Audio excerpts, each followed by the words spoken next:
آج بات کرتے ہیں کہ اسلام میں جو مائنورٹیز ہوتی ہیں، جو اقلیت ہوتی ہے، ان کے بارے میں اسلام کیا کہتا ہے اور قرآن شریف کیا فرماتا ہے، اور اس کے علاوہ حضرت صلی اللہ علیہ وسلم کے کیا احکامات حدیث شریف موجود ہے۔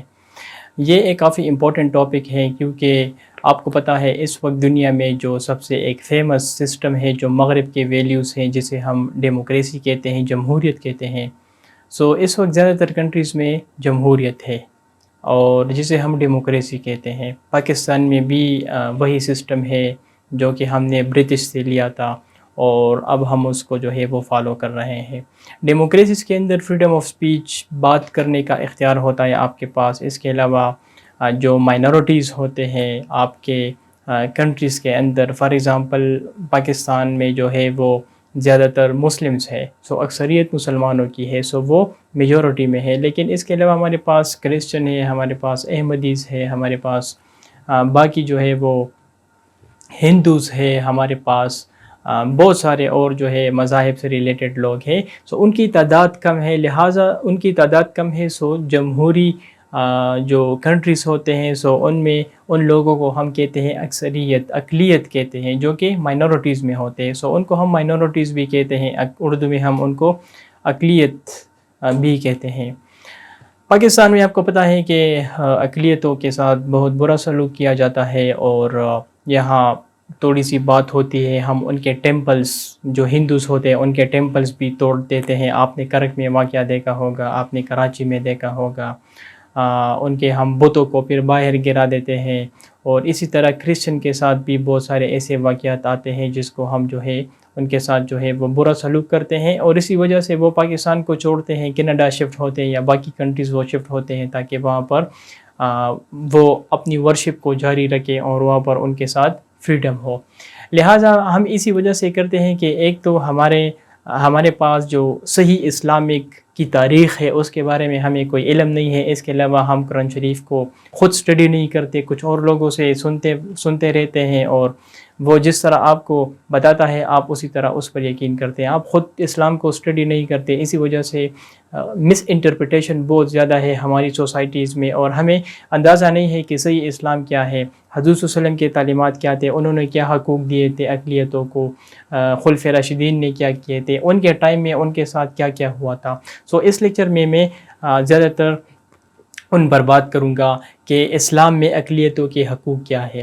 سب سے پہلے میں نے تو آپ کے سامنے ڈیفینیشن رکھی کہ میجورٹی کیا ہوتا ہے۔ کسی ملک میں ایسے لوگ، ایسی کمیونٹی جن کی تعداد کم ہو، اسے پھر ہم کہتے ہیں اقلیت، مائنورٹی ہم اسے پھر کہتے ہیں۔ مائنورٹی کی کنسیپٹ اسلام میں نہیں ہے، اسلام میں مائنورٹی کی کنسیپٹ نہیں ہے۔ مائنورٹی کی کنسیپٹ وجود میں 1647 میں یورپ میں ایک ٹریٹی ہوئی جسے ہم کہتے ہیں ٹریٹی آف ویسٹفیلیا۔ ٹریٹی آف ویسٹفیلیا سے پہلے یہ جو آج کل آپ دیکھ رہے ہیں بارڈرز ہے، ہر کنٹریز کے اپنے بارڈر ہے، پاکستان کے اپنے بارڈرز ہے، انڈیا کے اپنے ہیں، وہاں پر انہوں نے اپنی فوجیز وغیرہ کھڑے کیے ہوئے ہیں۔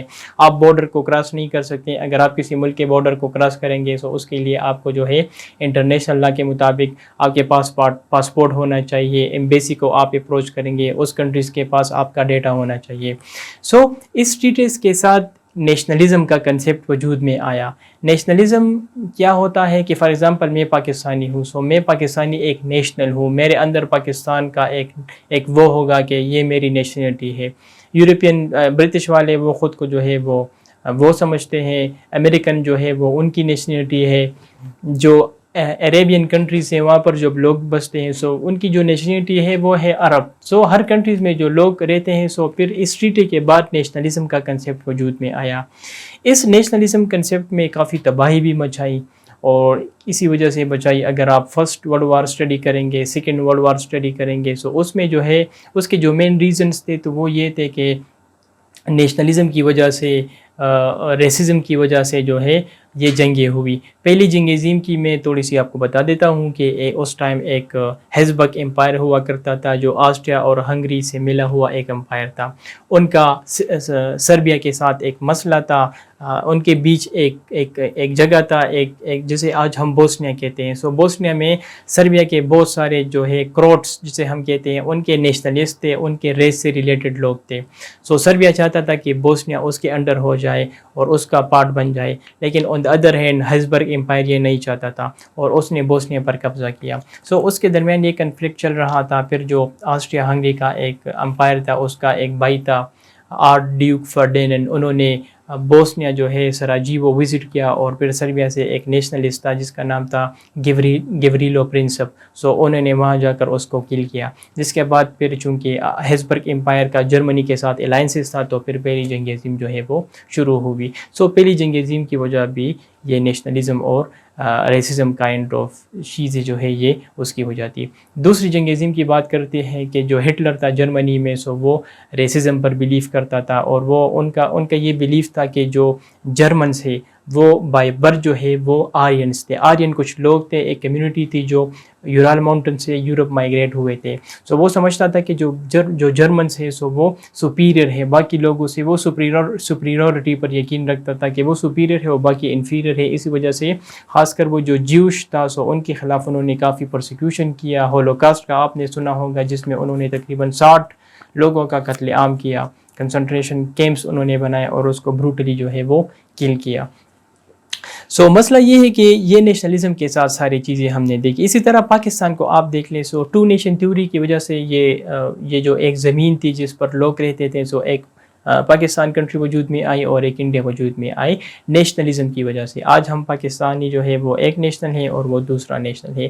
پاکستان کے کچھ علاقے تھے جو افغانستان کا حصہ تھا, لیکن ابھی وہ ایک اور نیشنل ہے, ہمیں ایک اور نیشنل ہے. افغانستان اور پاکستان کے درمیان جو بارڈر ہے ڈیورنڈ لائن, سو ابھی افغانستان گورنمنٹ اس کو نہیں مانتی کیونکہ وہ مانتی ہے کہ یہ ٹریٹری یہ لوگ میرے ہیں, یہ پختونز میرے ہیں, یہ تو ہم ایک ہی جو ہے وہ لینگویج ہمارا ایک ہے, کلچر ہمارا ایک ہے. سو یہ کس طرح پاکستان کا حصہ ہو سکتا ہے. سو پاکستان اور افغانستان کے درمیان یہ ڈسپیوٹ جو ہے ابھی تک جو ہے وہ جاری ہے. اسی طرح امریکہ کے اندر جو ہے وہ سول وار ہوئی ریس کی وجہ سے. وہ وائٹ امریکن کہتے ہیں کہ ہم سپیریئر ہیں اور جو بلیک کو کہتے ہیں کہ آپ انفیریئر ہیں. وہاں پر سول وار بھی ہم نے دیکھی جو کہ پھر ابراہم لنکن نے ادھر جنگ کی, وہ ٹوٹ چکا تھا, اس نے جنگ کی اور پھر 1865 میں ہم نے دیکھا کہ امریکہ میں ایک امینڈمنٹ پاس ہوئی جس میں انہوں نے سلیوری کو جو ہے وہ ایبولش کیا اور جو ڈسکریمنیشن تھا وہ ان کے ساتھ ختم نہیں ہوا. پھر بعد میں ہم نے دیکھا کہ جو کنگ مارٹن لوتھر تھا اس کو ہم نے دیکھا, میلکوم ایکس کو ہم نے دیکھا کہ کس طرح انہوں نے اپنے رائٹس کے لیے بلیک کے رائٹ جو تھے وہ ابھی بھی وہاں پر ریسنٹلی وہاں پر آپ نے دیکھا کہ ٹرمپ کے دور میں انہوں نے فلورڈ ایک بندہ تھا, اس کو پولیس نے جو تھا ڈیورنگ اریسٹ انویسٹیگیشن کے دوران ان کو مار دیا. اس کے بعد امریکہ میں بہت سارے مسئلے آ رہے تھے. ریسنٹلی آپ فرانس کے اندر دیکھ سکتے ہیں کہ وہاں پر جمہوریت ہے, پولیس نے ایک بچے کو مارا ہے, اس پر بہت سارے جو ہے وہ مسئلے ہو رہے ہیں. سو یہ سارا کنسیپٹ جو تھا وہ ٹریٹی آف ویسٹفیلیا کے بعد وجود میں آیا, اور آج کل دنیا میں جتنے بھی سارے ایشوز ہیں سو وہ جو ہے وہ اسی وجہ سے ہے. پاکستان میں بھی اگر ایشوز ہیں سو اسی وجہ سے ہیں کیونکہ مائنورٹی اور اکثریت کی جو ہے وہ ایک کلیش ہے. لیکن اگر ہم اسلام کو دیکھتے ہیں سو اسلام میں یہ کنسیپٹ بہت ڈیفرنٹ قسم کا تھا. آئیے دیکھتے ہیں کہ اسلام میں اس کا کیا کنسیپٹ تھا. جب ہم اسلامک اسٹڈی دیکھتے ہیں سو اسلامک اسٹڈی میں جو مائنورٹیز کے ساتھ جو سلوک تھا سو وہ جتنے بھی باقی سویلائزیشن تھے ان سے بھی اچھا تھا, اور خاص کر پارٹیکولرلی جو ویسٹرن جو ہمیں بتاتا ہے ہیومن رائٹس کے بارے میں, ان چیزوں کے بارے میں ٹھیک بتاتا ہے. میں یہ نہیں کہہ رہا کہ وہ غلط بتاتا ہے, لیکن میں صرف آپ کو بتا رہا ہوں کہ یہ سارے ایشوز ان کی وجہ سے ہی ہے. اسرائیل کو آپ دیکھ لیں, فلسطینین ایشو آپ دیکھ سکتے ہیں, کشمیر ایشو آپ دیکھ سکتے ہیں. یہ سارے ایشو ان کے بنائے ہوئے ایشوز ہے. جو اسرائیل ہے سو انہوں نے یونائٹڈ نیشن میں ریزولوشن پاس کیا اور فلسطین کے اندر انہوں نے یہ لینڈ جو ہے وہ زائونسٹ گورنمنٹ کے لیے انہوں نے یہ لینڈ جو ہے وہ اسٹیبلش کیا. اسی طرح کشمیر ایشو دیکھ لیں, پاکستان انڈیا کے درمیان یہ ایشو چل رہا ہے. اگر ہم اسلام تاریخ کو دیکھتے ہیں سو سب سے پہلے ہمارے پاس ہے charter of Medina. Charter of Medina جب حضور صلی اللہ علیہ وسلم نے مائگریشن کی مدینہ 622 میں، تو انہوں نے جیوش کے ساتھ، کرسچن کے ساتھ اور باقی کمیونٹیز کے ساتھ یہ پیکٹ سائن کی. کہا جاتا ہے کہ the treaty guarantee mankind 13 and 15 years ago، 1300-1400 سال پہلے اس ٹریٹی نے فرسٹ ٹائم ہیومنس کو جو تھے وہ رائٹس دیے. ہمیں بتایا جاتا ہے کہ میگنا کارٹا جو کہ 1215 میں سائن ہوئی فرانس کے اندر، سو کہا جاتا ہے کہ جو میگنا کارٹا ہے، برٹش کے اندر کہا جاتا ہے کہ جو میگنا کارٹا ہے سو یہ مسلمان جو ہیومن کی تاریخ ہے، سو اس میں فرسٹ ٹائم ہیومنس نے اگر اپنے ساتھ کچھ رائٹس رکھے تھے تو یہ اس نے رکھے تھے. لیکن لوگ چارٹر آف مدینہ کو بھول جاتے ہیں کہ charter of Medina was the first ایک ٹریٹی تھی جس نے ہیومنس کو گارنٹی دی کہ ہر کوئی جو ہے وہ عبادات کر سکتا ہے، ہم ایک دوسرے کے ورشپ پلیسز کو جو ہے وہ ٹارگٹ نہیں کریں گے وغیرہ وغیرہ، اور بہت سارے جو ہے انہوں نے اس قسم کے جو ہے وہ رائٹس دیے تھے. اس کے علاوہ حضور صلی اللہ علیہ وسلم نے جو تھے جو کرسچن تھے تو ان کو بھی انہوں نے بہت سارے جو رائٹس تھے وہ انہوں نے دیے تھے. اس کے علاوہ قرآن شریف میں ایک سورہ بھی ہے کہ دیر از نو کمپلشن ان اسلام. قرآن شریف کی 2 نمبر صورت میں 56 نمبر آیات ہے جس میں اللہ تعالیٰ فرماتے ہیں کہ دین میں کوئی جبر نہیں ہے، کوئی زبردستی نہیں ہے.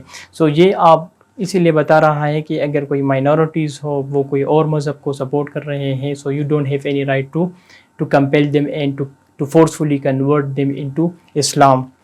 جزیہ کی بات کرتے ہیں. جب مسلمانوں کا امپائر ہوا کرتا تھا اسٹیٹ آف مدینہ خلفائے راشدین کے ٹائم میں، یا جتنے بھی ہمارے پاس خلافت تھے، سو اس میں یہ ایسا ہوا کرتا تھا کہ جو نان مسلم تھے سو ان پر مسلمانوں نے ایک ٹیکس عائد کیا تھا، جزیہ ٹیکس جسے ہم کہتے ہیں، پول ٹیکس کہتے ہیں، پروٹیکشن ٹیکس تھا جو مسلمان ان سے لیتے تھے، اور بدلے میں مسلمان جو تھے وہ ان کو سیفٹی دیتے تھے، ان کے ورشپ پلیسز کو سپورٹ کرتے تھے، اور باقی جو ان کے جو افیئرس تھے ان کو لک آفٹر کرتے تھے. اسی طرح خرچ ایک ٹیکس تھا جو ان سے مسلمان لیتے تھے. وہ جب تجارت کرتے تھے، لینڈ کہتے تھے، سو مسلمانوں نے ان کو فریڈم دیا تھا، ان کو سپورٹ کرتے تھے، لیکن بدلے میں وہ مسلمانوں کو تھوڑا سا ٹیکس دیتے تھے تاکہ ان کی سیفٹی کرے. اسی طرح جب 637 میں 637 AD میں جب بیٹل آف یرموک ہوا، حضرت عمر رضی اللہ تعالیٰ عنہ اس ٹائم خلیفہ تھے، سو اس میں جو تھا یروشلم انہوں نے فتح کیا، اور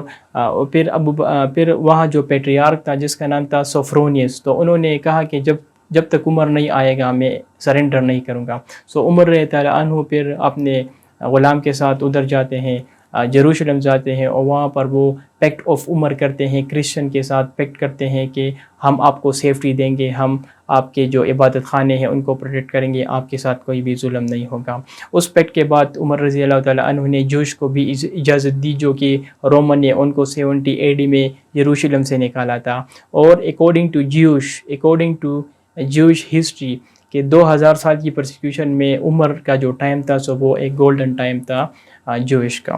اس کے علاوہ سینٹ کیتھرین جو کہ ایجپٹ میں جو ماؤنٹ سینا ہے وہاں پر اب بھی یہ مناسٹری موجود ہے. وہاں پر کرسچن کے کچھ مونکس آئے اور حضور صلی اللہ علیہ وسلم کے ساتھ انہوں نے اشرائٹ ایک ٹریٹی تھی وہ سائن کی، جس کے اندر حضور صلی اللہ علیہ وسلم نے کہا کہ کوئی اسے کچھ نہیں کہے گا، ان کی سیفٹی آپ نے کرنی ہے، ان کے لیے آپ نے جنگ بھی کرنی ہے، اگر کسی نے اس کو نقصان پہنچایا ان مونکس کو تو وہ اللہ اور رسول کے گناہگار ہوں گے. اسی طرح عباسط کے ٹائم میں بھی ہم نے دیکھا کہ انہوں نے کافی مطلب جو وزڈم آف نالج انہوں نے بنایا تھا. سو اس میں صرف مسلم نہیں تھے، اس میں ہندو بھی تھے، کرسچن بھی تھے، سب کو انہوں نے اکٹھا کیا تھا اور وہاں پر بخوشی جو ہے وہ رہ رہے تھے. اوٹمن ٹائم کے جب ہم ہسٹری دیکھتے ہیں سو اوٹمنس کے ٹائم میں انہوں نے ایک ملت سسٹم بنایا تھا، اور اس ملت سسٹم کے انڈر انہوں نے جیوز، کرسچن، باقی کمیونٹی کے لیے اپنے عدالتیں بھی بنائی تھی، اپنا ایک سسٹم بھی بنایا تھا جو کہ مسلمانوں سے الگ تھا، کیونکہ ان کا اپنا ایک حساب کتاب ہوتا تھا. سو ان کی آپ ان سے گیس کر سکتے ہیں کہ کتنے ملت سسٹم کے انڈر اوٹمن نے ان لوگوں کو کتنے رائٹس دیے تھے. اسی طرح حضور صلی اللہ علیہ وسلم نے فرسٹ ٹائم ایک نان مسلم کو جس کا نام تھا عمر بن امیہ بعد میں مسلمان ہوئے، لیکن پہلے وہ مسلمان نہیں تھے، اور حضور صلی اللہ علیہ وسلم نے ان کو ایتھوپیا میں مسلمانوں کا ایمبیسڈر جو تھا وہ منتخب کیا تھا، وہ اس ٹائم ایک نان مسلم تھا. اچھا، اسی طرح مدینہ میں ایک قبیلہ تھا بنی اریس، حضور صلی اللہ علیہ وسلم کا ان کے ساتھ بہت اچھا تعلق تھا، اور وہ فائنینشلی کافی ویک تھے، تو حضور صلی اللہ علیہ وسلم نے ان کے لیے کچھ وظیفے وغیرہ بھی مقرر کیے تھے تاکہ ان کے ساتھ کوئی مسئلہ نہ ہو۔ اسی طرح آپ کو پتہ ہے ایک حدیث بھی ہے کہ جوش کا ایک بچہ تھا، وہ بیمار تھا، حضور صلی اللہ علیہ وسلم ان کی عیادت کے لیے بھی جاتے تھے اور ان کا کافی خیال رکھتے تھے، کافی ایک مشہور حدیث بھی ہے۔ اسی طرح جب ہم آرتھوڈکس کیلیفیٹ حضرت ابو بکر سے لے کر علی عثمان تک رضی اللہ تعالیٰ عنہ تک جب ہم ٹائم کو اسٹڈی کرتے ہیں، سو ہمیں پتہ لگتا ہے کہ یہ ٹائم جو تھا وہ ایک پیسفل ٹائم تھا، اور اس میں جو باقی جو مائنورٹیز تھے تو ان کے ساتھ کوئی پرسیکیوشن وغیرہ، ہاں ایک دو کیسز ہمیں ملتے ہیں، لیکن we should not blame Islam for those cases. اسی طرح حضرت Umar gave financial help to monks, جو مونکس جو ہوتے ہیں، جو بشپ ہوتے ہیں، پادری ہوتے ہیں کرسچن کے، سو ان کی بھی وہ ہیلپ کرتے تھے، ان کو بھی وہ فنڈ پرووائڈ کرتے تھے۔ اسی طرح زکوٰۃ can be spend on welfare for non Muslim. قرآن شریف میں سورہ توبہ کی جو 60 نمبر آیات ہے، سو اس کے اکارڈنگ جو زکوٰۃ کے پیسے ہوتے ہیں، سو آپ وہ نان مسلم کے فلاح و بہبود کے لیے بھی اسپینڈ کر سکتے ہیں، سو اسے بھی آپ اندازہ لگا سکتے ہیں۔ اسی طرح عباسد خلافت کے ٹائم میں چونکہ وہ وہاں پر بغداد وغیرہ میں ہوتے تھے، سو وہاں پر جو تھا جو ایک زوراسٹرنزم ایک مذہب تھا جو آگ کی پوجا کرتے تھے، سو وہ ایک اور مذہب والے ہوتے تھے اور وہ مائنورٹیز میں ہوتے تھے، لیکن وہ ان کی بہت پروٹیکشن کرتے تھے۔ عباسد حکومت رجیم ہارون الرشید جو تھا وہ انہوں نے ان کا کافی خیال رکھا اور ان کو کوئی تکلیف نہیں ہونے دی۔ سو آپ گیس کر سکتے ہیں کہ اسلام میں کیا وہ ہے۔ مغلس کی ٹائم میں ہم دیکھتے ہیں، سو انہوں نے ہندوز کو پورا ایڈمنسٹریشن سسٹم بھی دیا تھا، انہوں نے راجپوت سے شادیاں بھی کی تھی۔ مغل کے ٹائم میں جو ہندوز تھے، سو ان کا جو رینکس تھا وہ کافی ہائی تھا۔ آپ اسٹڈی کریں مغل کی تاریخ، آپ کو پتہ لگ جائے گا۔ ایون جو اکبر کی بیوی تھی جودھا، موویز بھی ہے اس پر جودھا اکبر، سو جودھا جو تھی وہ راجپوت تھی، ہندو تھی، لیکن جو اکبر تھا سو اس نے اس کے ساتھ شادی کی، اور شادی کے بعد وہ اپنے مندر وغیرہ سب کچھ ان کے گھر لے آئی، وہاں پر وہ عبادت وغیرہ بھی کرتی تھی۔ اسی طرح نجران سے ایک ڈیلیگیشن آئی حضور صلی اللہ علیہ وسلم کے پاس ایک دفعہ۔ نجران بہت سارے کرسچن وہاں پر رہتے تھے، اور اس ڈیلیگیشن نے 2-3 راتیں بھی مدینہ میں گزاری۔ سو ان کے جب انہوں نے وہ راتیں جو تھی، حضور صلی اللہ علیہ وسلم نے ان کو پرمیشن دیا کہ آپ مسجد کے اندر جو ہے وہ رہ سکتے ہیں۔ سو وہ مسجد کے اندر انہوں نے وہ 2-3 راتیں ٹائم سپینڈ کی، اور اس کے بعد اگر ان کے نماز کا ٹائم ہوتا تھا تو حضور صلی اللہ علیہ وسلم ان کو وہاں پر نماز یا ان کی جو عبادات ہیں ان کو پڑھنے کی بھی اجازت دیتا تھا۔ سو آپ اس سے بھی اندازہ لگا سکتے ہیں کہ کتنے رائٹس انہوں نے مائنورٹیز کو دی تھی۔ اس طرح اسلام میں جو ہے آپ باقی جو ورشپ پلیسز ہوتی ہے کسی کے بھی آپ اس کو نہیں جو ہے وہ توڑ نہیں سکتے، نہ اس کو آپ ڈسٹرائی کر سکتے ہیں، اس کو آپ نقصان نہیں پہنچا سکتے، یہ بالکل منع ہے اسلام میں۔ سو آل دیز فیکٹ، جتنے بھی یہ فیکٹس میں نے آپ کو بتایا ہے، سو اس سے آپ اندازہ لگا سکتے ہیں کہ there is no concept of minority and majority in Islam. اسلام جو ہے اس میں سب جو ہے وہ ایکول ہے، اور بہت سارے رائٹ جو ہیں جو اگر مسلمانوں کے پاس ہے تو وہ باقی مائنورٹیز کے پاس بھی ہوتے تھے۔ سو اس سے آپ اندازہ لگا سکتے ہیں کہ جو سارے فیکٹس جو میں نے آپ کے سامنے رکھے ہیں، اس سے آپ اندازہ لگا سکتے ہیں کہ 1500 سال پہلے حضور صلی اللہ علیہ وسلم نے مائنورٹیز کو کتنے رائٹ دیے تھے، جو کہ آج ویسٹ اس کو جو ہے وہ کلیم کر رہا ہے۔ آپ ان کا آخری خطبہ بھی آپ دیکھ لیں، جو یونائٹڈ نیشن کا جو universal declaration of human rights ہے، اس کو آپ سامنے رکھیں، اور اس کے علاوہ حضور صلی اللہ علیہ وسلم کی جو آخری خطبہ ہے وہ سامنے رکھیں۔ آپ حیران ہو جائیں گے کہ کیا انہوں نے یہ آخری خطبہ اٹھا کر یہاں پر رکھا ہوا ہے یا کیا کیا ہے۔ پورا جو یونیورسل ہیومن رائٹ ڈکلیریشن ہے یونائٹڈ نیشن کا، سو وہ حضور صلی اللہ علیہ وسلم کا آخری جو خطبہ ہے وہ اسے آپ کہہ سکتے ہیں کہ it was the first universal human rights declaration. So یہ میرے خیال میں آپ سب کے لیے امپورٹنٹ تھا، اور یہ ہماری رسپانسبلٹی ہے، ہماری ذمہ داری ہے کہ ہم مائنورٹیز کا خیال رکھیں، ان کے مذہب کو جو ہے وہ ٹولریٹ کریں۔ یہاں پر ریلیجس انٹولرنس ہے، ہم باقی مذاہب کو جو ہے وہ برداشت نہیں کر سکتے، یہ گناہ ہے۔ دیکھیں یہ گناہ ہے، اگر کوئی آپ کو بتا رہا ہے کہ ایک بندے نے کچھ کیا ہے، سو آپ پہلے اس کو ویریفائی کریں۔ اگر آپ ویریفائی نہیں کرتے اور کوئی مسئلہ ہے وغیرہ ہے، سو قانون ہے وہ اس کے خلاف ایکشن لے گا۔ آپ کے پاس کوئی اختیار نہیں ہے کہ آپ کسی کو مار دے، ان کے عبادت خانوں کو آپ نقصان پہنچائے، اور اس کے ساتھ آپ جو ہے وہ مس بیہیو آپ ان کے ساتھ کریں اور ان کو آپ نقصان پہنچائے، کیونکہ یہ سب اللہ تعالیٰ کے احکامات ہیں، اور حضور صلی اللہ علیہ وسلم کے جو ہدایت ہے، سو اس کے تھرو اگر آپ نے چلنا ہے سو صحیح اسلام یہ ہے. ادروائز اگر کوئی مولوی مفتی کوئی آپ کو غلط گائیڈ کرتا ہے سو پھر آئی ووڈ سے کہ آپ جو ہے اس کے لیے رسپانسیبل ہوں گے. Thank you.